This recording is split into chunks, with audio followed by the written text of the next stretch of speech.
Good morning. What I'm doing, putting this grasses along this street edge in a state of anabolic growth so that they can sequester carbon, atmospheric carbon, and then convert it later to the oils and stuff that we consider to be fossil fuels as it digests. Now, it was root bound, and I've moved that edge over since I started here. In about 4 cuts, it was out to here, and it was obviously all root bound. So any moisture that came off of the crown of the street would wash across the top of us, because wherever the runoff water gets to, if it carries the nutrients and stuff from over fertilization and stuff, it can lead to algae bloom. So all of those things contribute to the healthier lawn from the edge in. And when you have a healthier lawn, it can absorb and percolate the moisture under the sod layer and help the lawn to be in healthy condition, where it can do what it's supposed to do, which is sequester carbon and prevent cancer by absorbing harmful UV light. Okay, so there it is. It's all done. Took a little more time, but I think it's worth it. All this water that runs off the crown of this road and off of this gentle long slope will capture in this lawn and help to promote growth, prevent erosion, which can cause algae blooms. So it can absorb harmful UV light and convert it to cellulose fiber through photosynthesis, which then digests and goes back down to the fossil fuel or fossil layer and creates fuel for future cuttings. All right, I'm back to the house here. Got a few more left to do, but I got to switch out mowers.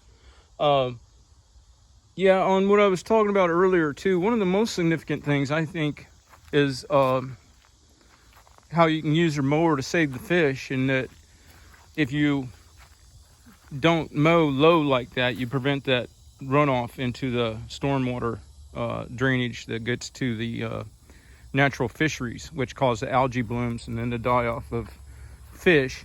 So then, then it leaves you with a waterway that's barren of a lot of the wildlife within it that's supposed to, during their biological process, they're additive to the organics and the nutrients of those waterways, as well as being a food source for the people. So that's just one way. But additionally, when you mow high like this, you'll find a lot of customers will find that their lawn is nice enough that they don't want the chemicals and stuff on there. So then there's less chemicals to run off, as well as having a soil that has enough roots, density, and moisture retentive qualities that you don't have the runoff to begin with. But as long as the longer you can capture and sequester any of those chemicals in your own lawn, the longer enzymes and other things have time to break them down. I mean, there's microorganisms now that are adapted to digesting some of the microplastics that are in the ocean and stuff. So nature has a way, but finding that there's so many people that want to fight against nature, it's just without even trying to learn or observe the natural process of things. So it's a struggle, and hopefully the people can have the research and science and awareness brought to the attention of the people soon enough to make a difference. But the issues are basically all it takes. You can make a huge difference.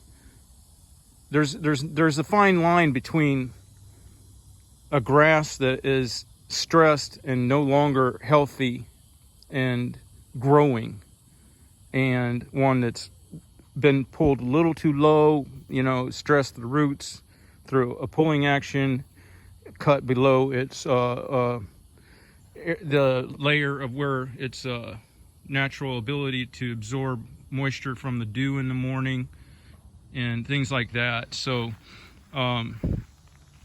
And that's a big thing. You come out into a tall lawn like this and you walk through it in the morning, and your feet and everything are wet as can be. The big difference is when you're not getting daily rains, if you have the longer plant that has more surface area to capture and retain the morning dew, then that can make the difference between the grass plants making it through a small drought or not. If the plant doesn't have enough surface area to collect enough of the atmospheric moisture, the non-precipitation moisture, then it has a far less likelihood of surviving until the next cycle of rain showers. All right, I'm gonna get back to work.